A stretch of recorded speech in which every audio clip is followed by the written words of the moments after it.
He might as well He's got, do this, so. he's got a Liverpool kit in the background. Don't know what time it is. All right, cool. What's happening, people? Welcome back to another episode of Red Divided. Myself, Tommy. You got Ade here. You got myself, Ham, aka God's Child, aka Bukayo Saka, aka the Star Boy. Welcome on board, my brother, who is Andrew Rockbag, aka Oxlade Chamberlain. What's happening, son?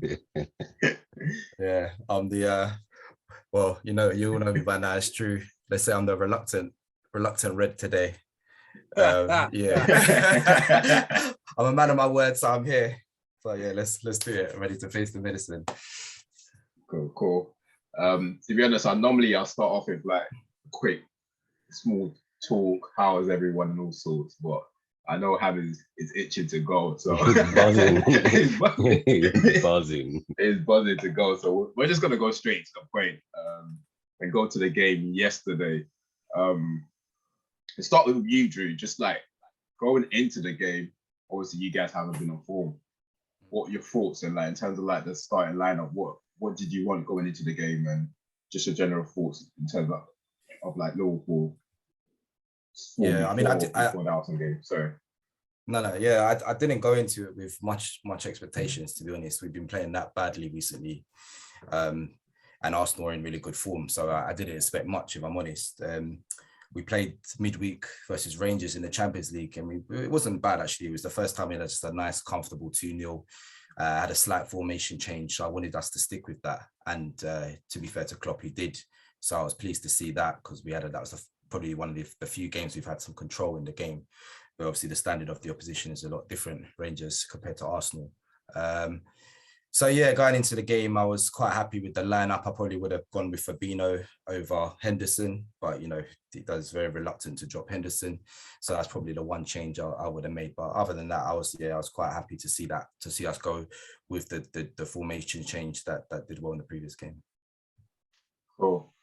And me and Ham was talking about it, and I think we were talking about it before the game though, Ham. We was trying to analyse how Liverpool was going to set up, and I just didn't favour the setup against Rangers because I thought, as I said, Rangers are not a great team at the moment, and then you was left open in the middle of the park a lot of the time. I know you said you had control of the game, but it's Rangers really that who they really got to like to compete disrespecting teams like that to compete with you guys. And I just thought with the way Arsenal is playing, especially the three Arsenal's got in the middle, I thought.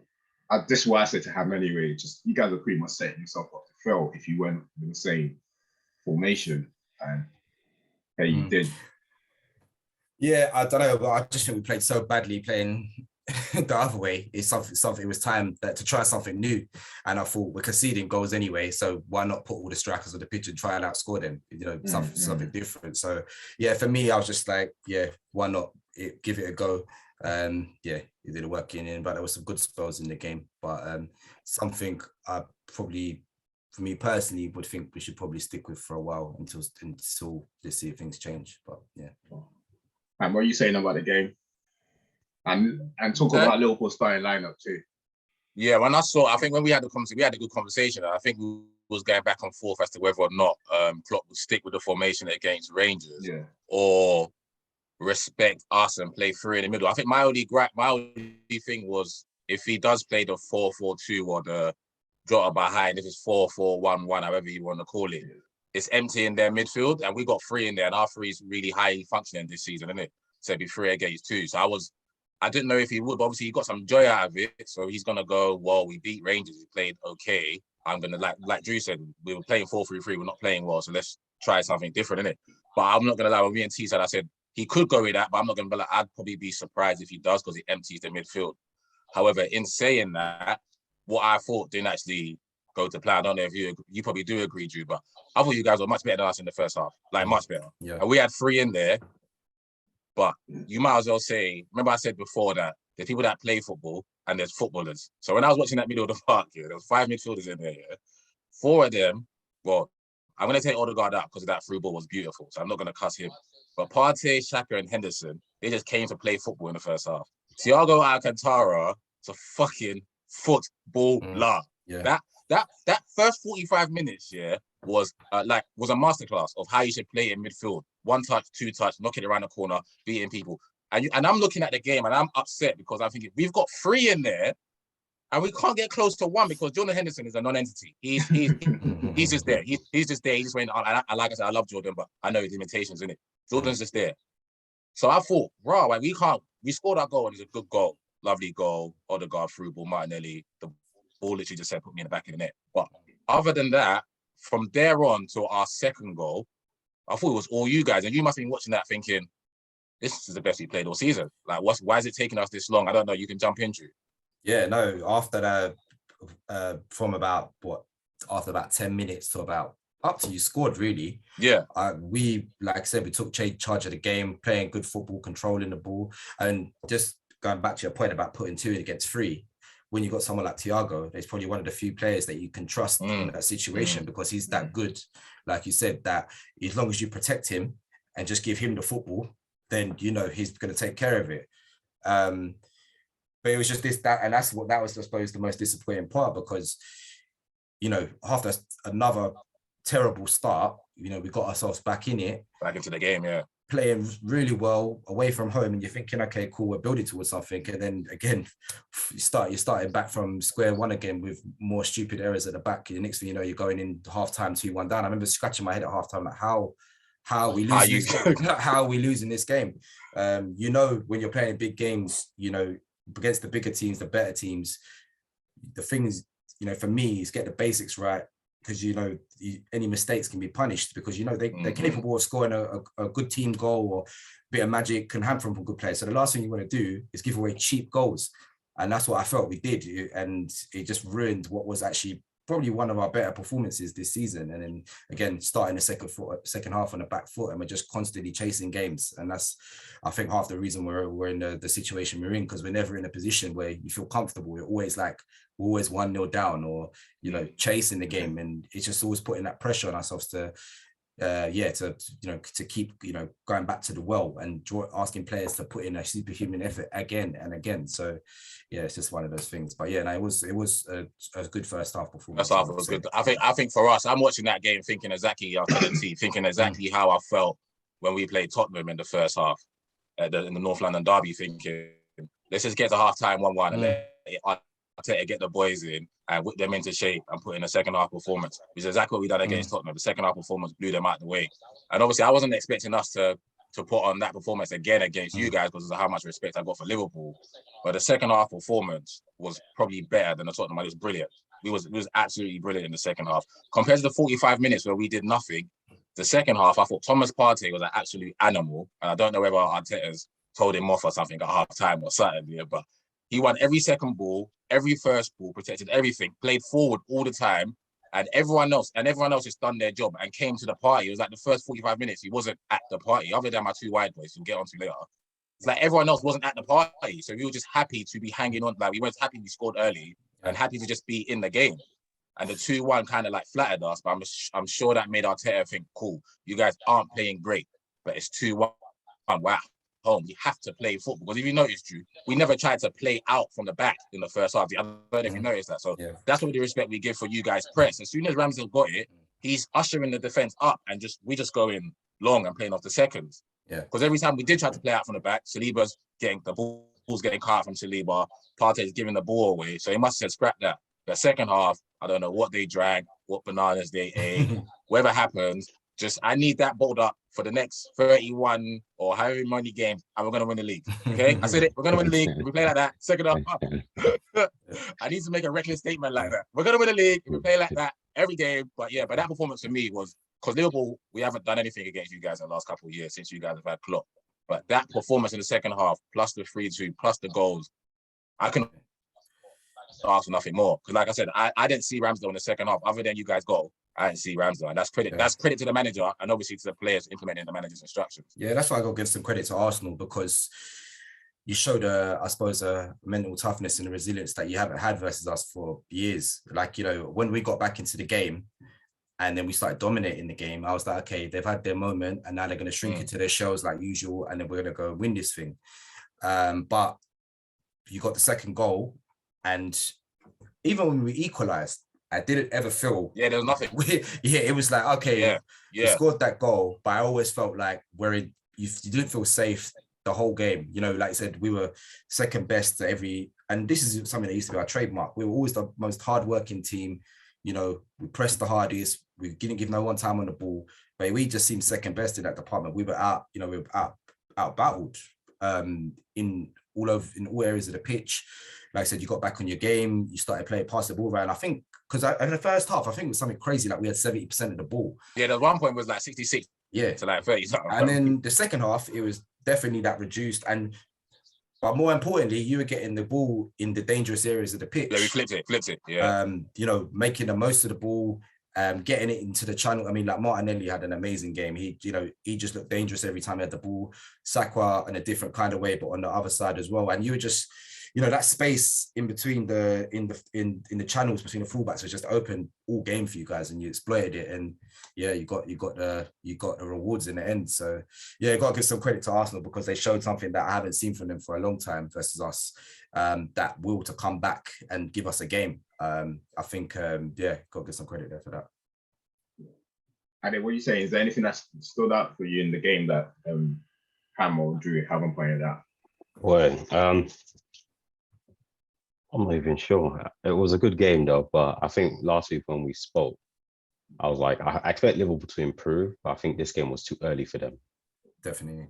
I think it's the way the season started. Obviously, we're going to compare them to Man City. Man City is played in a way where we said if a number 9 comes, they can just tuck in the goals. Like their football's already primed for a number 9. But in Liverpool buying Núñez, it's made them change how they play football. And that adjustment hasn't really worked with Núñez being suspended. Salah is a bit further out wide. Trent's doing a bit of underlapping. It just hasn't worked right.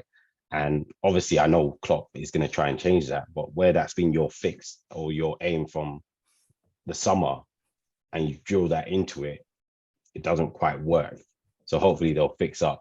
But I thought Arsenal were good, right? The boys on the wing, very good. Martinelli, like he's an interesting player. He's an interesting player because sometimes I see it and I'm like, who is this guy that I would expect to play in the park? Like the way he plays, but he's effective. And that's really all you need. And I thought they dug deep because when Liverpool equalized the first time, I was like, okay, Arsenal can still score. But when it got to 2-2, I was like, there's no way Arsenal will win this game. I just couldn't see it. So for them to dig deep and still get that win, hate to say it, but yeah. Say it, Ade. Say it. We're gonna win the league. Say it, Ade. I'm not crazy like that, fam. Say it, Ade. Say it. No. I haven't smoked that much, but cool. Let's go into like individual, let's go for like the goals and like individual performances. Obviously, he hasn't been playing well all season, Salah. What's going on with him, Drew?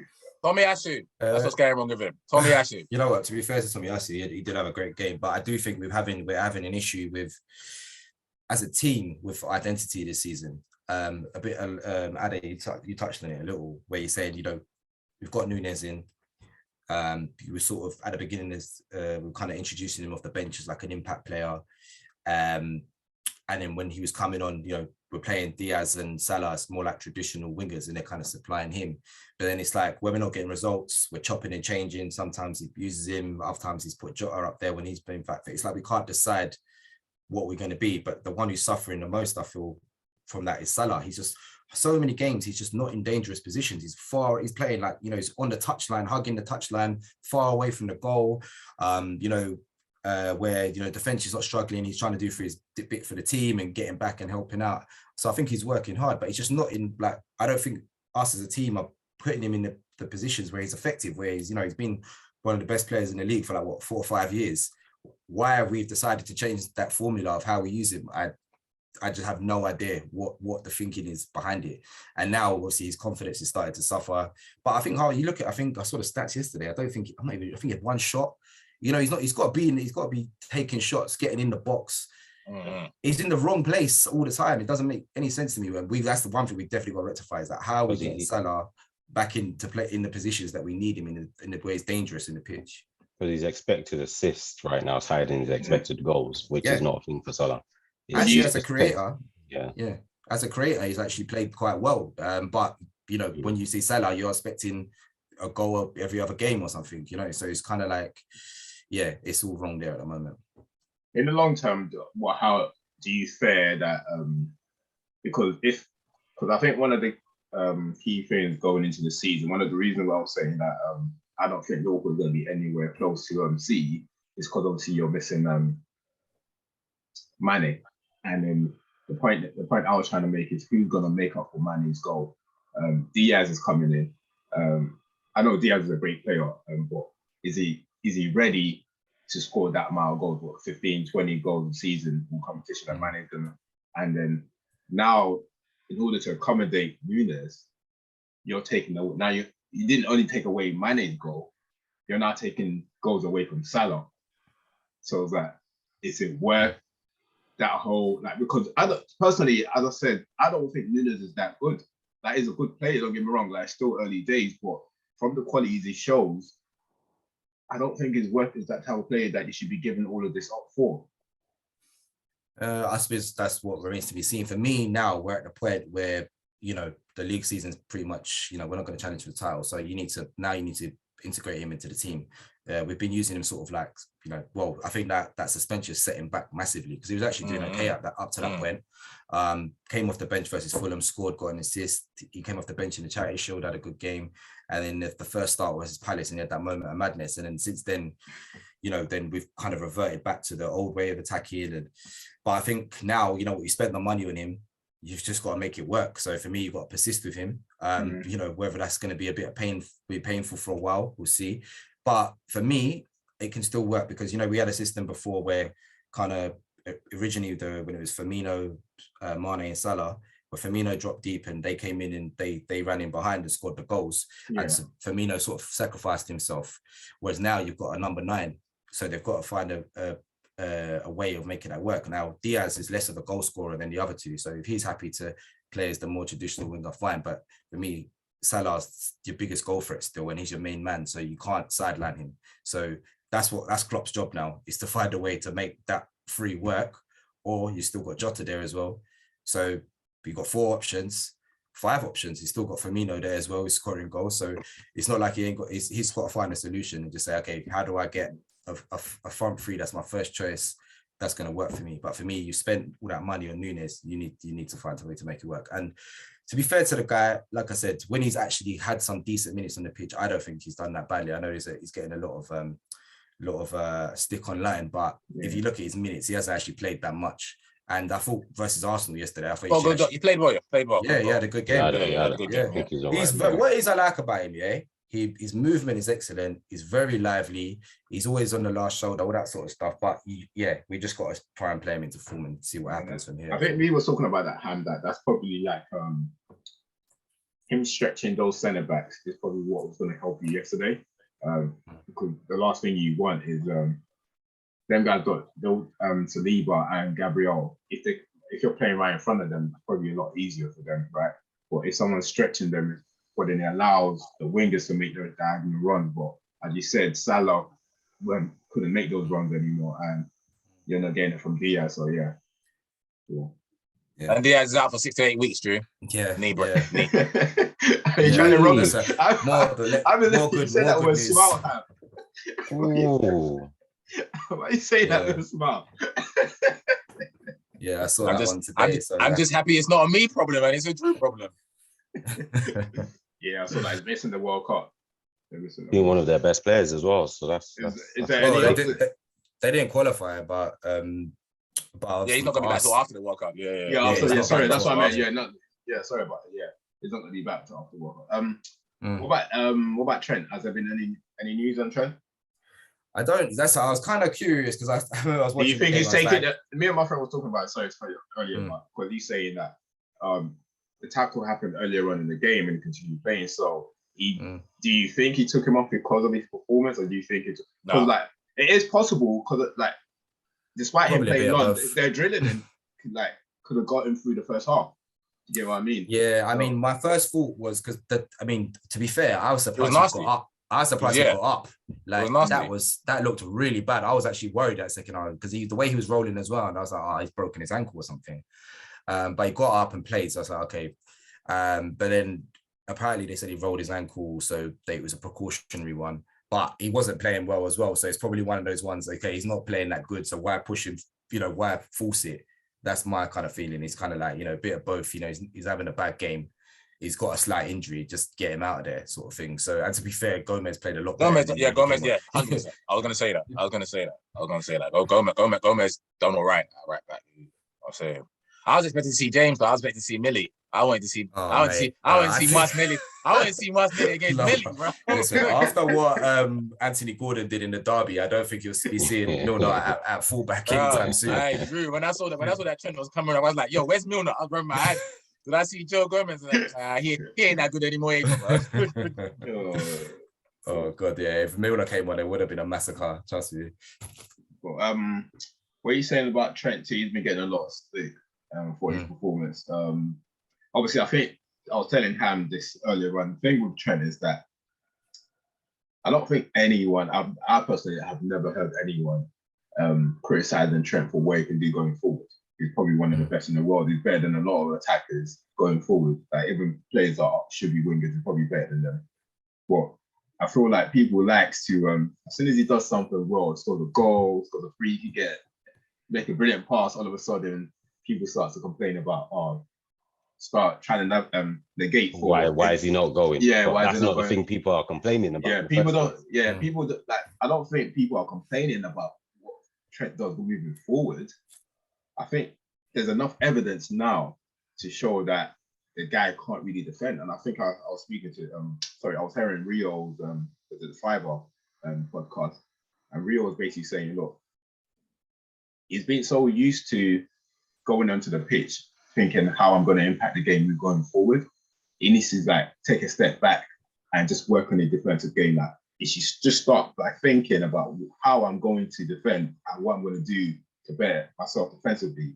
Because in terms of him going forward, I think with Trent, I think all of us can agree, it's natural to him anyway.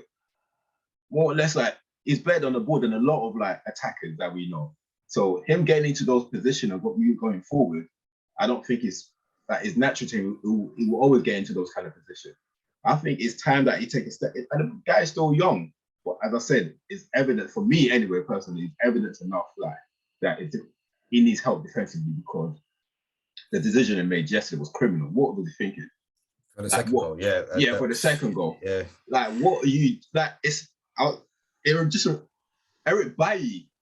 Like players like Eric Bailly, what's that? Not enough first right back called Aurier. Those are the type of players that will make those kind of decisions. You're gonna think, oh yeah, it's Eric Bailly anyway, it's Aurier anyway. But I didn't expect that from Trent, and I think that just worries. That's probably his confidence as well. I know it's bad defensively, but I've never seen something like that from Trent. That was the first time where I felt, okay, the criticism is getting to him, because that was the classic decision of like, I want to show everybody I can make some heroic defensive challenge. And he just had an absolute moment of madness where it's like, where are you going? That is not your ball to go for. Leave it. There's someone else there. Get in the center and cover the position. But he's just Martinelli does, Drew. Put the fear in it. It's his man. Yeah. It's his man. He saw Martinelli with the football and said, that's my man. I'm supposed to stop him. Yeah. But I think with Trent, I mean, he's having a bad season. He's not doing that well going forward either. But I think, again, he's not been what we've always had, as we discussed before. He's had Jordan Henderson, Gini Wijnaldum, someone who's willing to cover him, be there for him. This season, we've been playing mostly Harvey Elliott at the season, who can't defend to save his life either.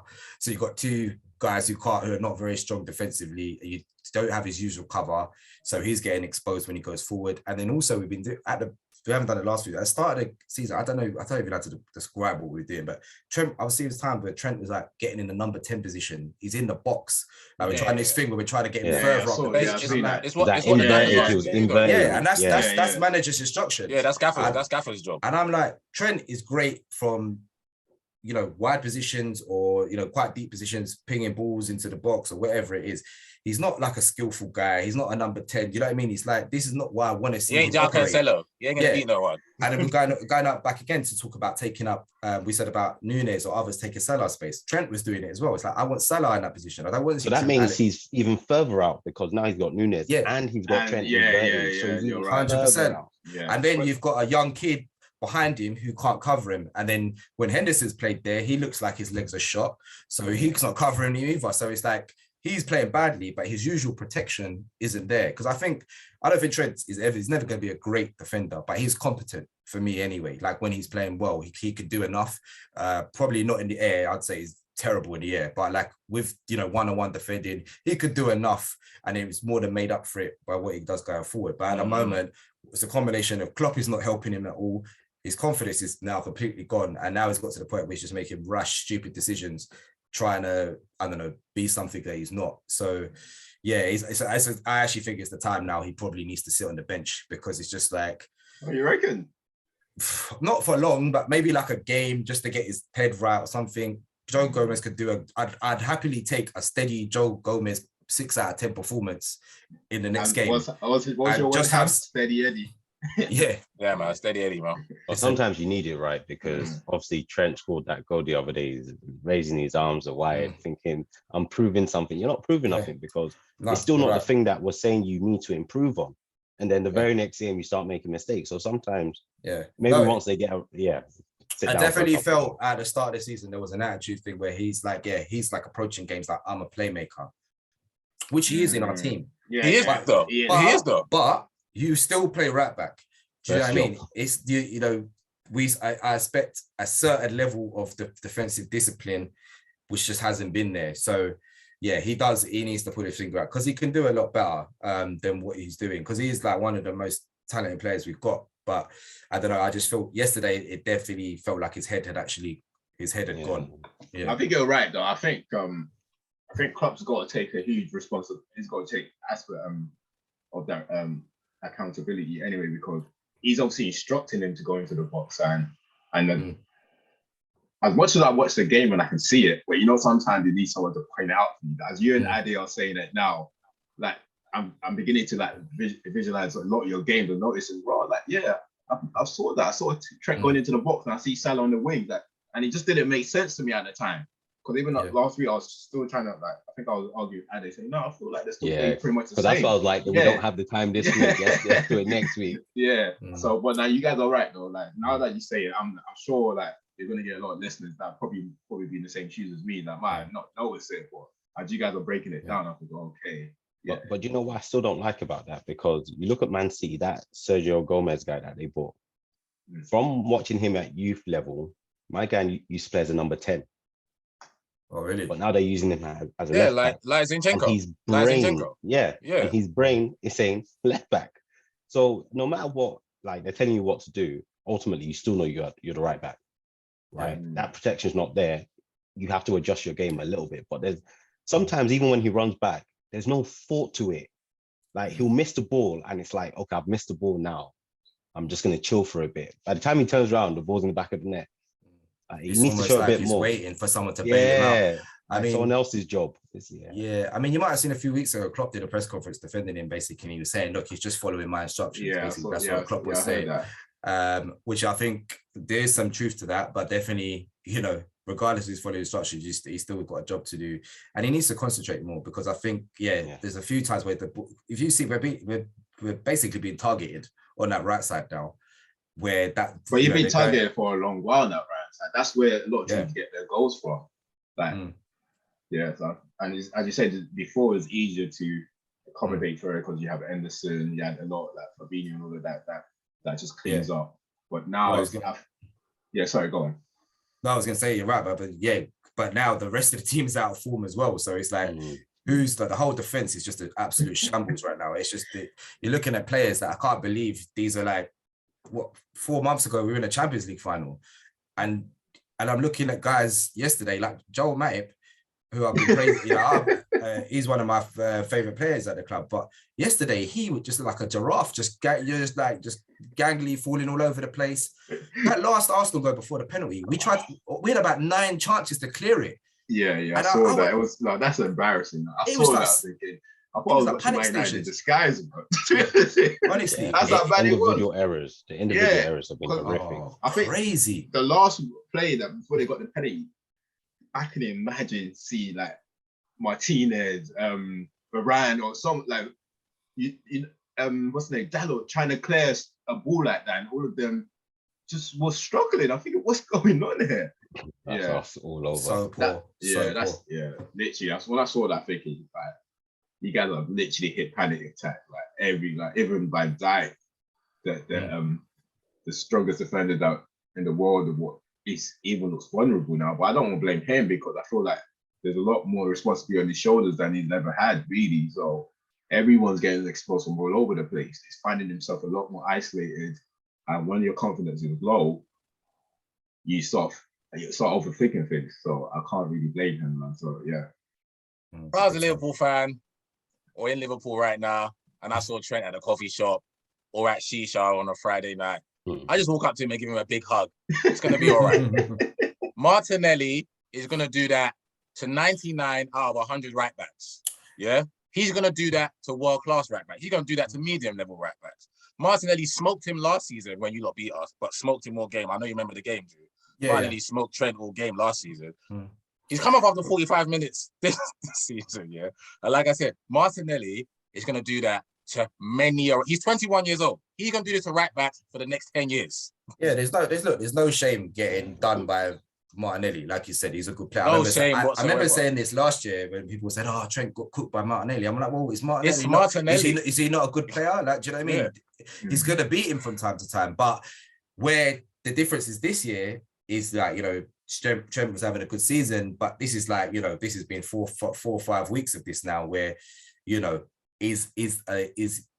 goals are coming from his side of the pitch, and that scene yesterday seemed like literally like where his confidence in himself, in his defensive ability, had just completely gone because the decision making was just all over the place. At least other times I could say, he didn't track back hard enough or whatever. This time he was just actually I don't even know what he was trying to do. Especially that second goal, it was just like you've just lost your head there. So I think the last point we want to make a little bit is it's not.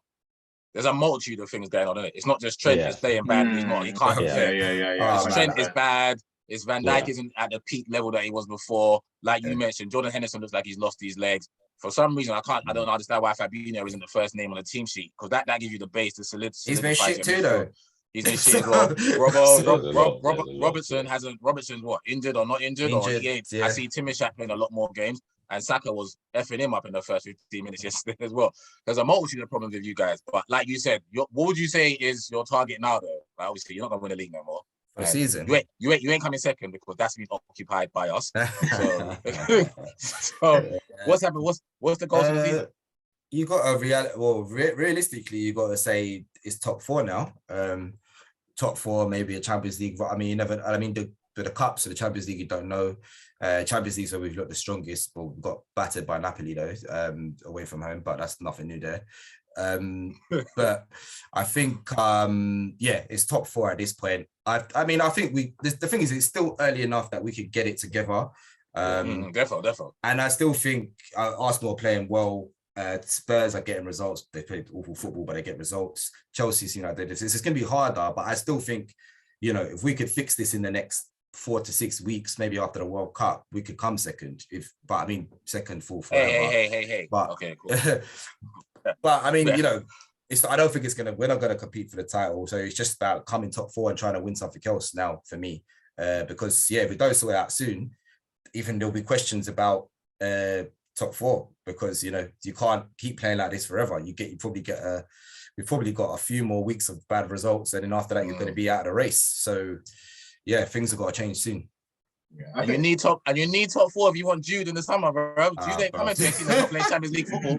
Yeah, he's not coming anyway. Jude ain't coming to a team that's not playing Champions League. Yeah, well, it seems to be this talk like there's just some destiny for Jude Bellingham to come to Liverpool, but I believe it when I see it. But If it's I think Bellingham or it'll be a somebody, perfect fit right now, though.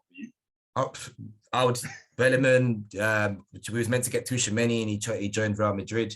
Somebody, yeah, because we need that midfield, especially needs legs, younger legs, because I don't think it's the case that we've got a few players over 30, but apart from Milner, there's not none all ancient. But you saw with Arsenal the energy levels yesterday. You need, and especially on the back of last season, we played 64 matches. You went to every year. You went to the end of everything. You played maximum games. We played the maximum games. Yeah. We went to extra time in 2 cup finals and penalties. These guys were asked to go the furthest. Above and beyond. Yeah, 100%. So that should have been factored in, and with a short preseason as well. We just looked like this season started about 2 months too early for us, basically. Like guys look like, and the thing is, it's weird because when we played the Charity Shield versus Man City, you was at it. Because I was having these thoughts, how are we going to respond? And then when we played the Charity Shield, I was like, we looked energetic. We outran them, we outfought them. So it gave that false dawn. And then from the first game at Fulham, it has not been right since then. It's just been maybe they gave everything they had in the Charity Shield, mate. Maybe it was important to them. I don't know what it was. But the funny thing is, we always lose the chat. We usually lose the Charity Shield game. That's what I'm saying. You guys wanted to win it that badly that you blew your season because of it. So looking back at it, we probably would have been better losing that game to give us the kick up the arse then, or maybe make the board sign someone. But yeah, you did. You got Arthur Melo, and he's out for 3 to 4 months. He's out for 4 months. So honestly, it's just every time I look at, I dread opening my Twitter to see what is the next news. It's like, who's injured now? Who's out of form? What's happening here? It's just a nightmare at the moment. So it is what it is. It's going to be one of them seasons. You just got to brace yourself and hope for the best. Right. In terms of like you guys, you got anything else you want to ask Drew on Liverpool? How do you feel? Bro? I mean, you ain't lost to us in the league for a long. You lost to us when you guys won the league already, the pandemic league that you won. Yeah. That fake league that you won. That didn't really mean nothing. The bubble league. The bubble league. But we beat you. You didn't won the league, we beat you, but we didn't beat you in years, bro. So do you feel like, actually, this is a good question from our Arsenal fans. Do you feel like it's like almost like it's a new challenger contestant to see? Like, you guys have tried for 5-6 years. You won 1 league out of 5. And I'll let someone else try. And do you see it as this might be Arsenal taking your position of just trying? I'm not saying we're going to win anything. I'm just saying of being the team that's going to contest the way we play, how we've improved, or what did you think? You're a lot better, that's for sure. You've been this season, you've definitely improved. In terms of catching us, I don't think you're that level yet. Well, obviously you're doing a lot better than us right now. But I mean, in terms of just from seeing what it takes over the last few years to win this title, you've got a way to go, especially in terms of squad. Like, you'd be like, luckily right now you're doing well, you're not really getting anyone injured. You've got the Europa League group stage, so you can rest everybody. So I'm kind of curious to see what happens if you get to the knockouts and you've got to play a real team in the Europa League as well. Thursday, Sunday. Exactly. And that's where the test is going to come, because City and previously us, where you see it's relentless. You've got to get 90 points minimum to challenge. And what did you get last year? 70, maybe? Something like that? Yeah, maybe 69, bro. So you're basically asking for a 20-point jump in one season. I personally don't see that yet, but you're 100% you've improved. Like I said, the performance I saw yesterday, we've definitely had a mental chokehold over Arsenal, especially in the home games, where you felt like as soon as you scored, this game's over. Where yesterday, I would have helped that you went in front for but we and that's put us on the back foot. But you felt like you had more goals than you, and you looked dangerous throughout the game, apart from maybe that half an hour in the first half. But in the second half, you came out, and that's why I saw something new from Arsenal, something different, where you guys didn't look afraid of us. So yeah, I'd be curious to see how you do against City, because obviously we're in shit form. So I'm kind of wondering, okay, how will Arsenal come up against a City side in form? Are you gonna go toe to toe with them? Are you gonna sit back? Man, of course we are, bro. Yeah, toe to toe, bro. But you know what? I think Arsenal definitely. I've got to say, I think you're probably a shoo-in for the top 4 at least now. I don't think you're gonna struggle for that. Title challenging, I don't know, but yeah, there's there's definitely a big improvement in last year, just in terms of like, you know, your good players are a year older, more experienced. They seem like they got a real bond. One thing I noticed as well, the crowds are all, but it kind of, you know what, Arsenal remind me a bit about like how we were in like 2016. That's why I asked you that. Yeah, because obviously you've been there before, innit? Yeah. So where that thing where you see the crowd are behind the team, you know, the stadium's popping, you know, everyone's happy. You know, Arsenal fans, as you know more than me, Ham, have been quite poisonous for about what 10 to at least 10 years of like, you know, always wanting someone sacked, or you know, the fans are arguing amongst each other, or you get the board out. There's something where it seems like you've got that sort of unity and harmony at the club, which is a big part of this, I think, of, you know, challenging, is getting behind the team. So everyone seems to like Arteta now. You don't really hear anyone saying they want Arteta out anymore. So it looks positive for you. It looks like you're going in the right direction. But I think there's steps you have to take, because we had the same thing in 2016. We were top of the league at Christmas. But then as soon as one injury came, or you know, there was a bit of hardship, we fell away, because we didn't have.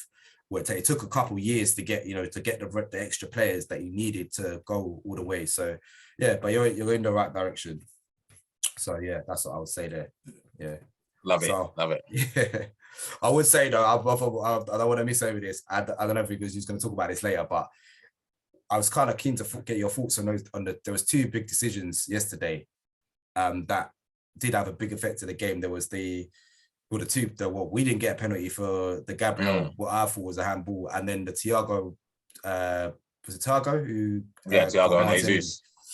Yeah, because the reason I bring it up, because I was in a group chat with some Arsenal fans, and they were saying, oh, you know, he's too close to his hand and all that stuff. But then there was a Newcastle game the day before where Dan Burn.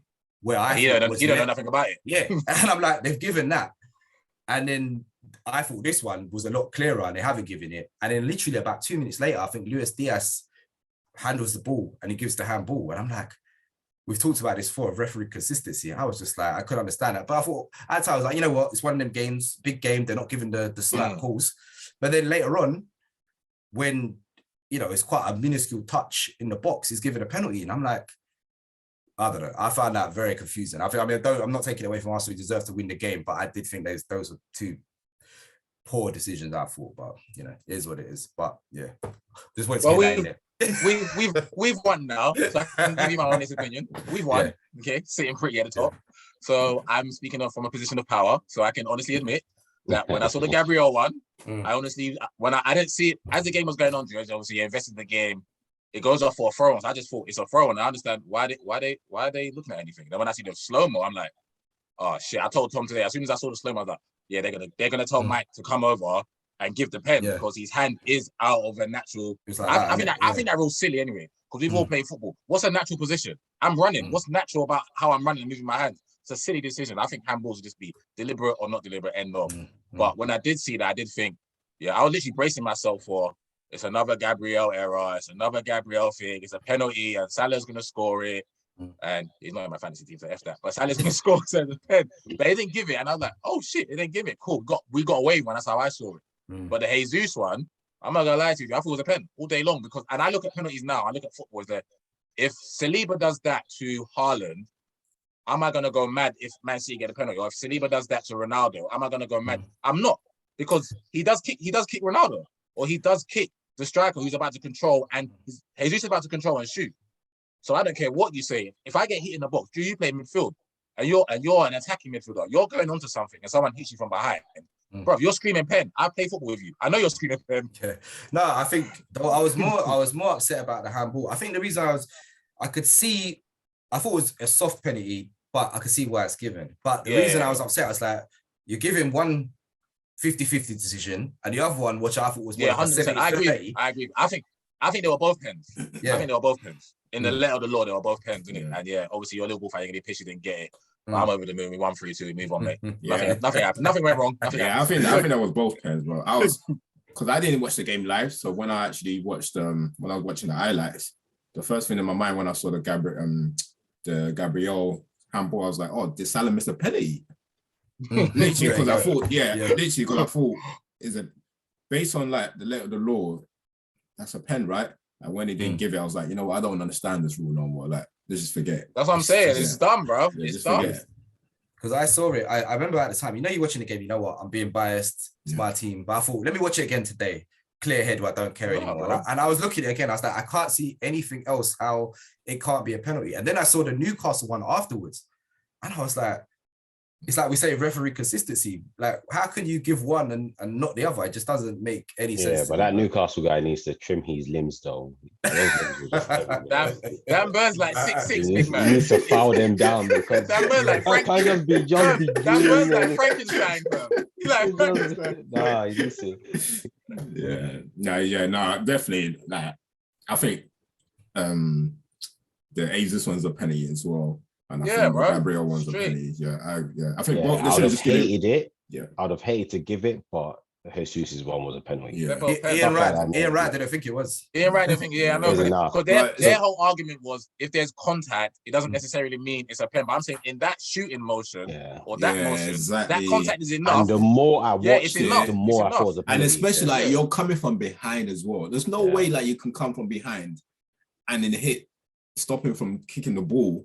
Wow. And it's not a pen. Yeah, it's just about to like strike a ball and you just literally hit him from behind. Yeah, it's a pen. If I'm coming onto something and the opposition's baby toe touches my heel as I'm about to control a shoot, I'm screaming pen. Yeah, he's put me off, ref. He's touched me. How can it not be a penalty?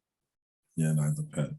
Obviously, we got my Osaka for putting the penalty away for having good penalty. That's 4 now. That's 4 since the Euro miss. 1 against Chelsea, United, and now Liverpool, and he's tucked them all away, like, and with a plum as well. We didn't ask you what the team that is. Because it gives it more.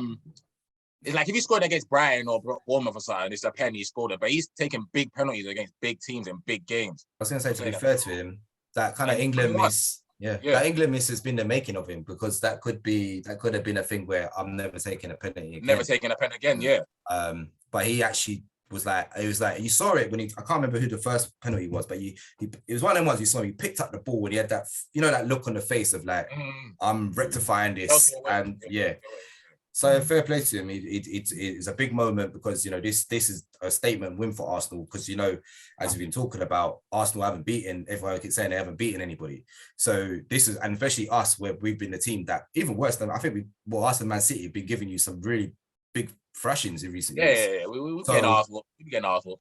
So it meant you can see that was a moment that for the club. So for him to. And what I loved about it was I don't know why that happened, and I'm sure that probably no one's going to speak about it in training, but Martinelli grabbed the ball, and I think someone else had to grab it, but Saka's penalty taker, isn't it? And what I loved about it is Jesus is there, 1 league, 25 years old, plays for Brazil. He could have easily come into the club and say, I'm taking penalties now, innit? I'm the main man, I'm number 9. But for Bukayo to still be like, no, I'm the penalty taker. I take penalties here. I don't give a damn if I'm 21. I don't care if I miss the Euros. I'm God's child. I'm the star boy. And I'm going to put these penalties in the back of the net. So, big up my boy, man. And if England, I want to talk about England.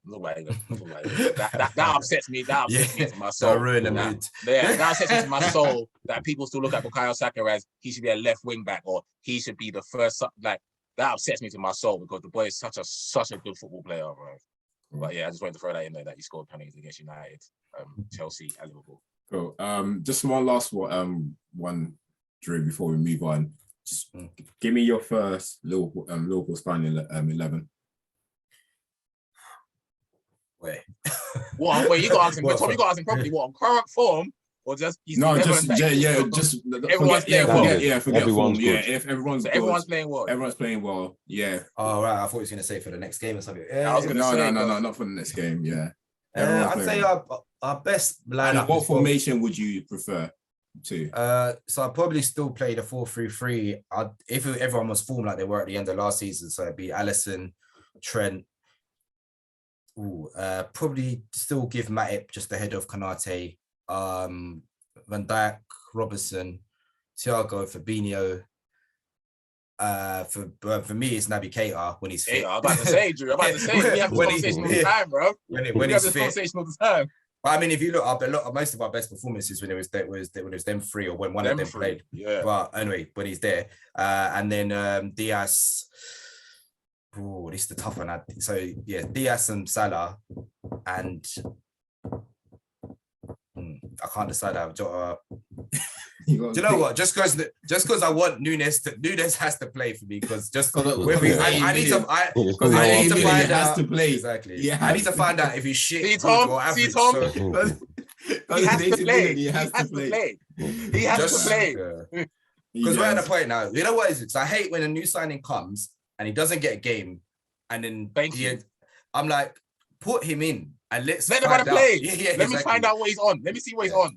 If he gets 5 starts and he's shit, I'm happy to, we made a mistake, but you've got to give, especially when you've invested that much money, you've got to give the guy. So give him 5 games, basically, not like playing 5 starts. Yeah, 5 starts. Yeah. And then, 5 starts. Yeah, so 5 starts is different from he has to play. Like, but he's got to play though, Drew. He's got to play to start off. Whether it's 5, 6, 7, he has to play. He has to get 90 minutes. They're running out of games, bro. They're running out of games. If you give him 5 starts and he's still not doing nothing, why are you forcing it? Well, the thing is, I think Klopp went back to basics. He was like, okay, we're not winning. The guys just come back from suspension. I'll go back to Jota. I'll try to test it. But it's like, okay, that hasn't really worked out well. But I mean, it's hard. It's a tough one because Jota plays really well. He's a goal scorer as well. But that's what I'm saying. I don't. This is where Klopp's the manager. I'm not, because right now I'm like, what is the best? Especially when you're getting to that position where you're not winning the league anymore, and you don't want Champions League to run away from you.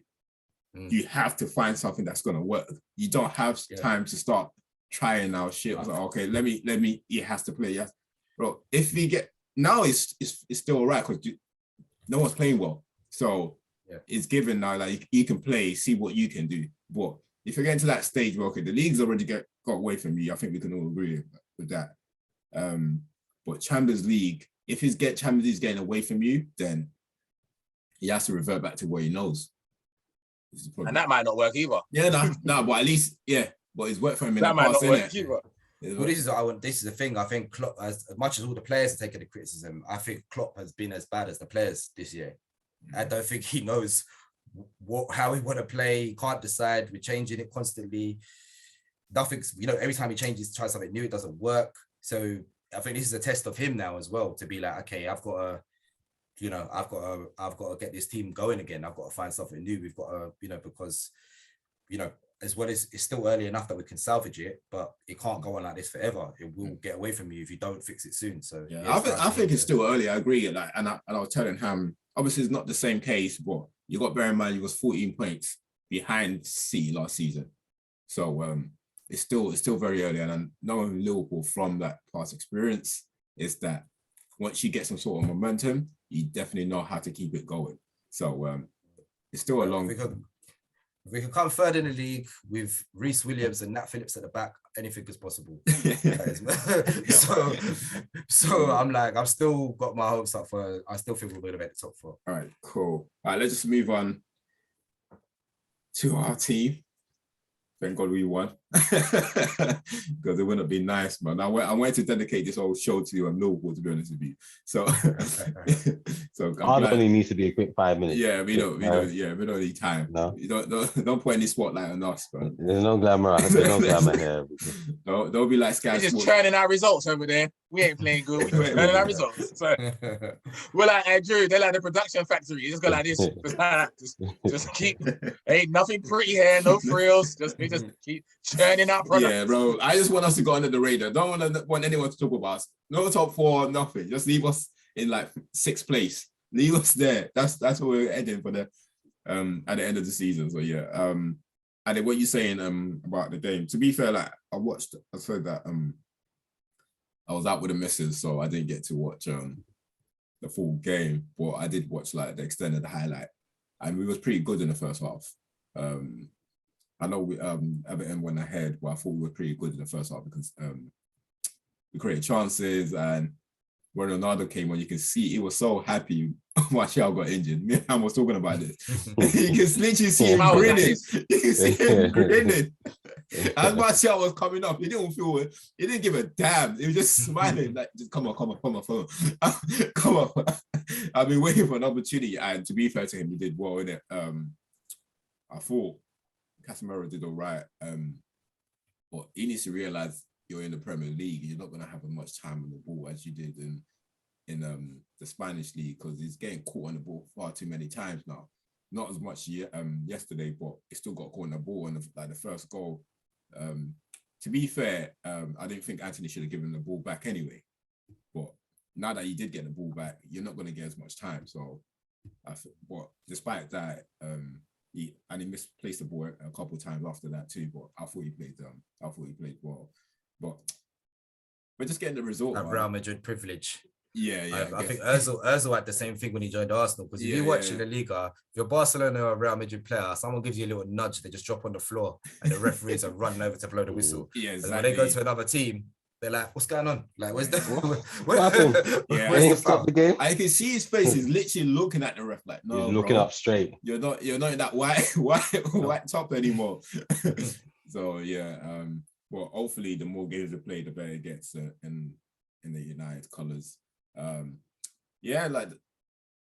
Towards the end, it went great. And as I said, when I said like Liverpool slightly looks like United defending towards the end of the game against Arsenal, that's exactly what we do towards the end of the game. Is as if we just around like the last 10-15 minutes, we seem to always just like camp at the back and just grinding out results. For some reason, I don't think I've seen us this season. I might be wrong, like comfortable, like getting a comfortable victory. We're just always grinding out result. But if that's what we got to do for now, then it will do for me. I'll be honest with you, man. But the first half was definitely better. So I'll take a lot of positive from the first half.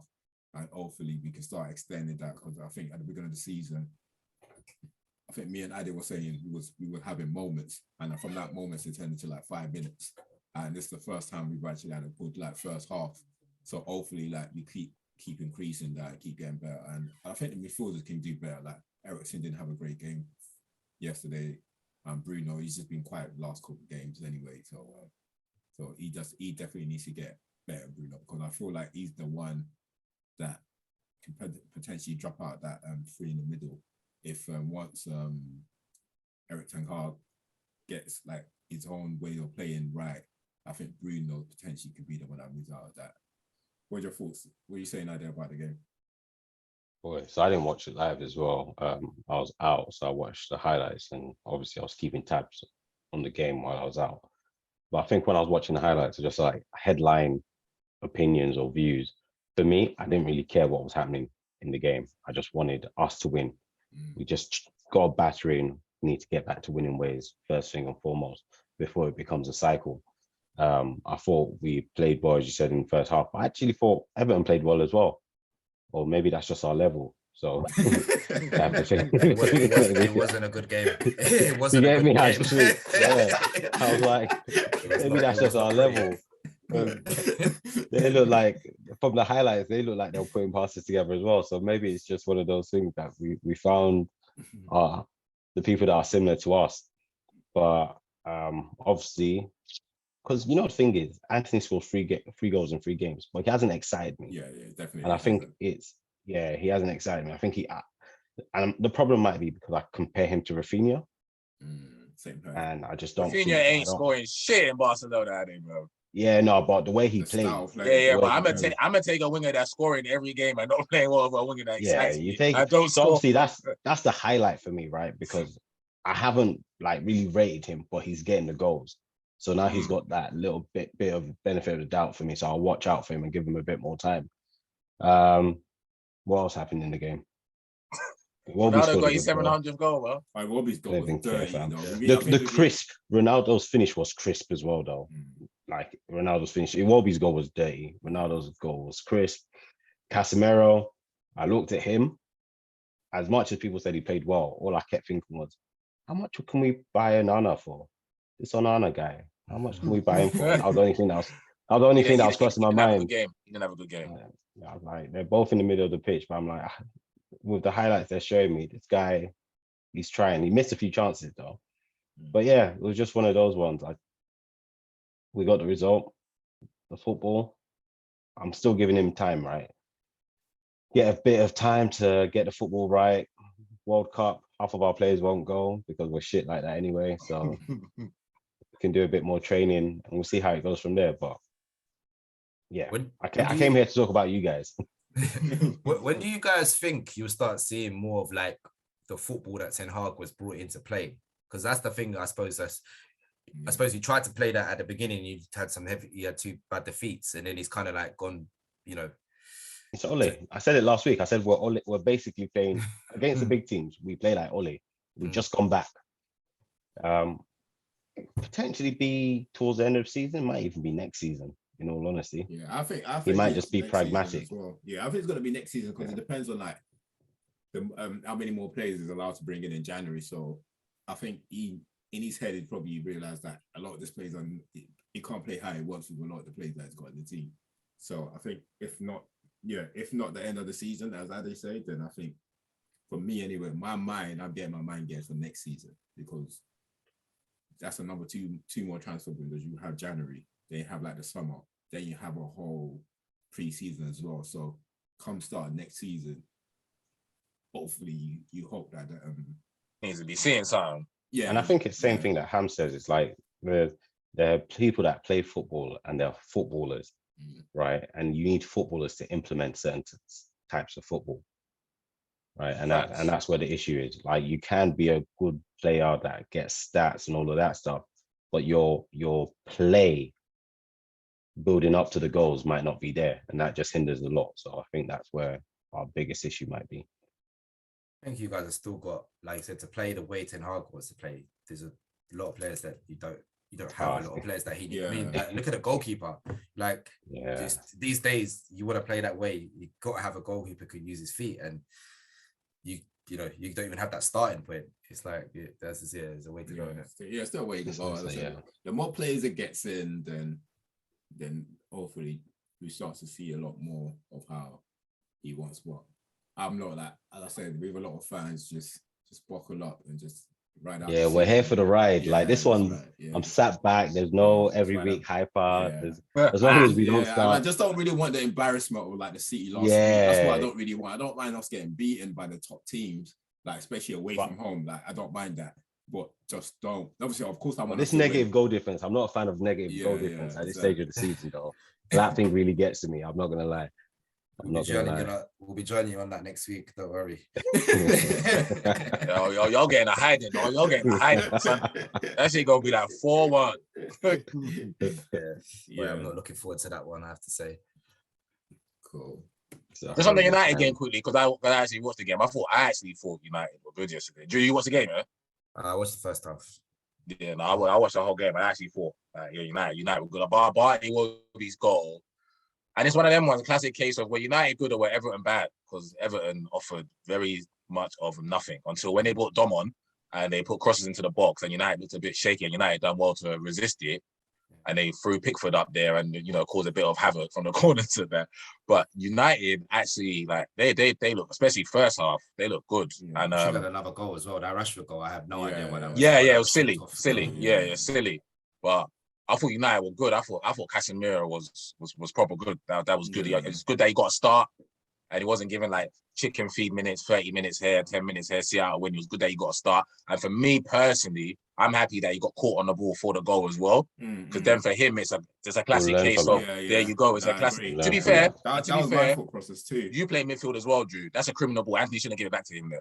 I can't go nowhere with that pass. I was saying that. You know what I'm saying? So he's going to get caught. And that's not a Casemiro fault, but in layman's terms, fans are going to see it and say, well, Casemiro got caught on the football. He was always going to get caught on the football. He shouldn't have been given it there. But for him, it's a good thing of, oh shit, midfielders are really up your ass here. So sometimes I just got to play the bounce pass. It comes to him, don't take a touch, bounce it back to him. Or bounce it back to the centre half and turn around, make another angle and get it back, So I thought that was good for him because as the game went on, he got better. Ronaldo's goal comes from him stripping Iwobi. First time, boom, straight into the channel for Ronaldo. Ronaldo gets his goal. Real Madrid link up between both of them. So I thought Casemiro was really good. I thought United were more than value for money. If they won 3-1 yesterday or even 4-1, Everton wouldn't have said, oh my God, that's an unfair result. It's good to hear that, I'm happy to hear that. And I thought United were good yesterday. I thought Martinez at the back, no problems, dealt with everything that come his way. Fair enough. He was playing up for a Neil Mopay. He's like Jordan Henderson, non-entity football players. They just run around the pitch. They don't do much. They just play football. They just play football. Everton's a weird one because their fans are actually happy with what they're seeing for some reason. I don't get it because but they got different expectations to us, Drew. We support big. I'm not saying Everton's not a big club, but our expectation comes with we want our teams to win and play with style. We just can't win. We got to play and win with style. Everyone are just happy they're just not getting battered every week. Bro. Yeah. But I was telling him about this about Everton last week. I think for Frank, because they've gone through like a difficult couple seasons that have been difficult for them. So all he probably wants is just to go under the radar and just get into a decent, relegated quietly. Don't get relegated. I mean, get relegated quietly. Get into a decent position, like any reasonable position in the league. With don't be talked about in terms of relegation, and then you're not doing the best in terms of get into Europe. Just be like stable, and don't get anyone talking about it. And the next season, then you'd be expected to build on it. I think that's what you should focus on this season, just stabilizing the team. Yeah. Don't get. I just thought they'd be like, the way they're happy. You'd think, they're comfortably mid-table when they're challenging for the Europa spots or something, but they're still in that sort of pack of 12th to 18th. That's good for them, bro. Yeah. That's good for them, bro. Same points as Liverpool. They're like blessed. Yeah, bro. They're happy, bro. They look at the table. They say, "Oh, Liverpool's ahead of us by like 2 positions. What do you want?" Goal difference. And in Frank's defense, it's like us. If you take Jesus out of us, we're like, what are we? If you take, I don't know, City is not really the same thing as you take Harden now. What are they? But for Frank, he can't afford to go out without his best player in, and he needs Dom back ASAP. And Dom come on yesterday, which was good. He got 20 minutes, but he needs Dominic Calvert-Lewin back ASAP. If they stand any chance of finishing 10th or 11th, they need Dom back. No more player going to score 5 league goals this season, and that's it. Just about talking about United. So pretty much how I saw obviously I didn't want to get too carried away in terms of the highlights because I watched Match of the Day in it. But how you summed it up is how I saw the game too. But obviously, as I said, I couldn't give a full reflection of the game because I didn't watch 90 minutes. Yeah, I just saw snippets of everyone looking all right and chances. But in the first Dalot was awful. That's the only bad. That's the only negative. Dalot was awful. That's the only negative in the game. He was awful. Bring Aaron Wan-Bissaka back. Where is he? Is he still alive? Where's Wan-Bissaka? I don't even see my man in the Europa League. Arsenal alone. He's been kidnapped. What are you saying, Drew? You guys want him? Yeah. You guys want it? Yeah.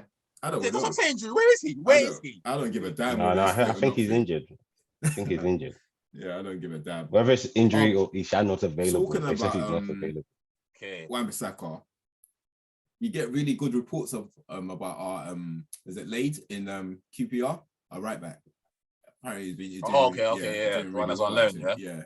He's on loan, getting good reports, and obviously QPR is doing well at the moment too. So really good reports on them. So see how better give him a new contract. Even if you're not going to use him, we can make some money out of him. Drew, what you saying? I mean, Wan-Bissaka can defend. That's one thing we know. We say you don't mind him. You don't want to give him to you still. God, no. I said, God, no. No. You guys don't want Spider-Man at the back? No? Maybe we could make him and Trent like some sort of a hybrid. Merge Let Trent and Wan-Bissaka have a baby. Exactly. Then we'll be talking, All right, cool. Let's just touch on a few other games before we jump off. We don't have long left. Should we start with Have you was pretty pissed with Graham Potter on Saturday because he didn't play. Oh shit! I was thinking, what was I pissed about? Oh yeah, Bun Pep and Bun Graham Potter, bro. I got Sergio Gomez in I thought me and Ade was cussing each other on WhatsApp. We think we're too clever for our own good. So I'm thinking, hey Drew, listen to this, yeah. I'm thinking, okay, cool, it's fantasy. I play my wild card, yeah, boom.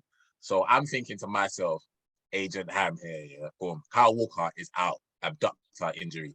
He might not even make World Cup. Man City only got 3 fullbacks that actually are fullbacks. Sergio Gomez, João Cancelo, Kyle Walker. Luckily, João Cancelo can play right or left. So I'm thinking, boom, he's going right back. Standard. So that means the new brother that he just bought, he's got to get some minutes. Sergio Gomez. He's 4.5 million on the game. You're at home to Southampton. Clean sheet galore. So I'm thinking, boom, he's coming into my team.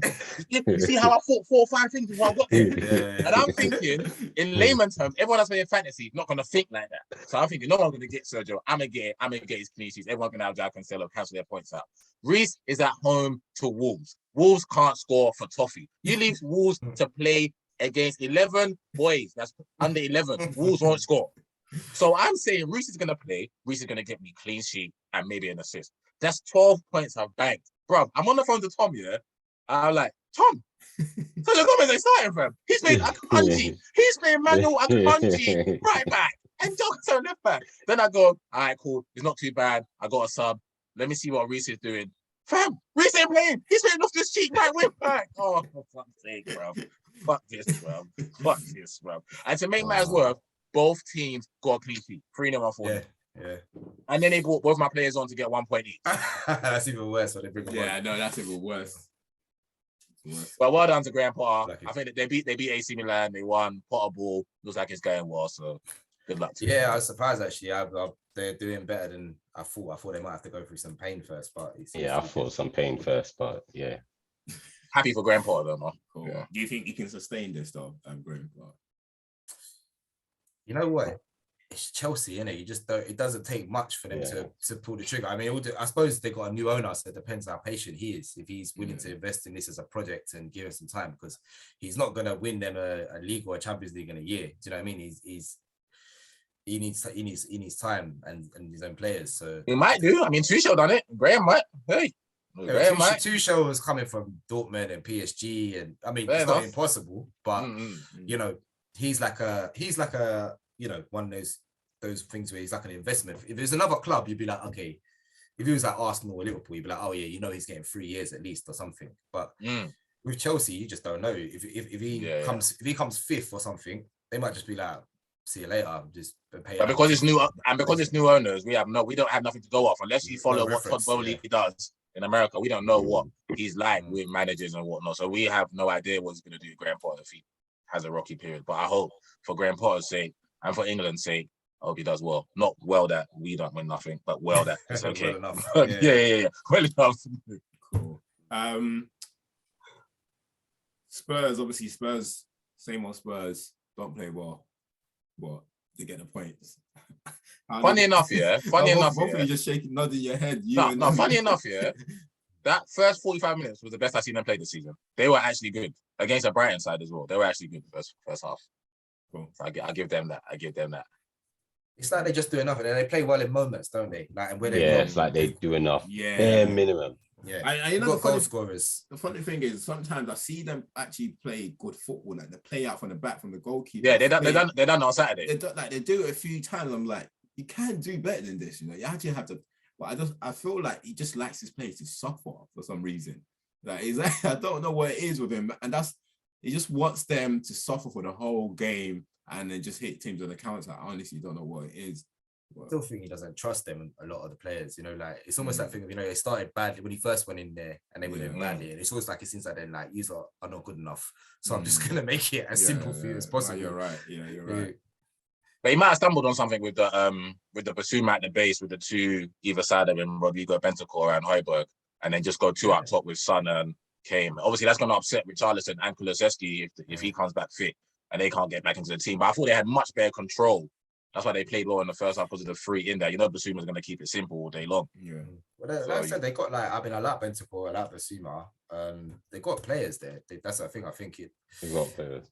They've got players that have got talent in the team to do more, I think. But it's working for them. So they'll man. Cool. Shit football, but they're churning out results. So, all right, cool. We don't have long left. We literally have 30 seconds on next each. So I'm just going to go to someone quickly and then just bring on. Leicester, your boys, they lost already. Yeah, man, move on, bro. When is he getting sacked? Bro, they've lost 7 games out of 8. You know what? Let's move on. We don't have time. Just move on. They don't want to pay him. All right, cool. Drew, you're next. 30 seconds. Yeah. Newcastle, what are you saying? What am I saying? Well, they're gonna come. They're gonna come top 8, I think. You reckon? Yeah. And we got them next, boy. I hope they don't do anything silly come Saturday. I'm so upset I'm so upset that he plays for Newcastle and not us. Fam. Why? That's a baller, bro. That's a fucking baller, fam. Cool. Yeah. Ade, West Ham 3-1 Fulham. Are they back now on form? Your boy Bowen scored a couple now as well. So if inform means they'll finish top 10, they'll finish top 10. That's all I can give them. All right, cool. Ham, since you didn't actually, you mentioned Palace earlier. We have a bit more time on Palace. What are your thoughts on Palace? Because you said massive, man. Massive. They needed that, bro. Because like I said, I didn't know until after that. Bro, they're like 17th at the start of the game. They were right next to Leicester. Yeah, and bro, I'm here every week singing Pat's praises. Pat's making Elise and Eze play, and I'm realizing, wow, and Drew's right. They don't get battered, and they don't win enough, so it doesn't make you think that they're doing badly, bro. Yeah, but they needed that, and massive win against Leeds. And Leeds ain't the easiest team to play against, but yeah, happy for Eze as well to score. Happy because I do think that players like Eze and Elise, say, good players, but they need to perform in it. That's it. I think that's what we've got for. I mean, that's what we've got time for. Drew, thanks once again. Hopefully, we get you back soon again. Like, definitely this season anyway. And hopefully, well, not hopefully. I don't want your boys to. Hopefully, you're still where you are. Yeah, hopefully you're still where you are. Let's not be nice. Yeah. The moment we get a win, I'll be picking off Sam's phone. Like, get me back in there. Top of the league. All right. Top of the league. Thanks, people. Thanks for listening. Please make sure you follow us on Instagram, Twitter, all the good stuff, and subscribe to the YouTube channel. And we out. Peace. Top of the league.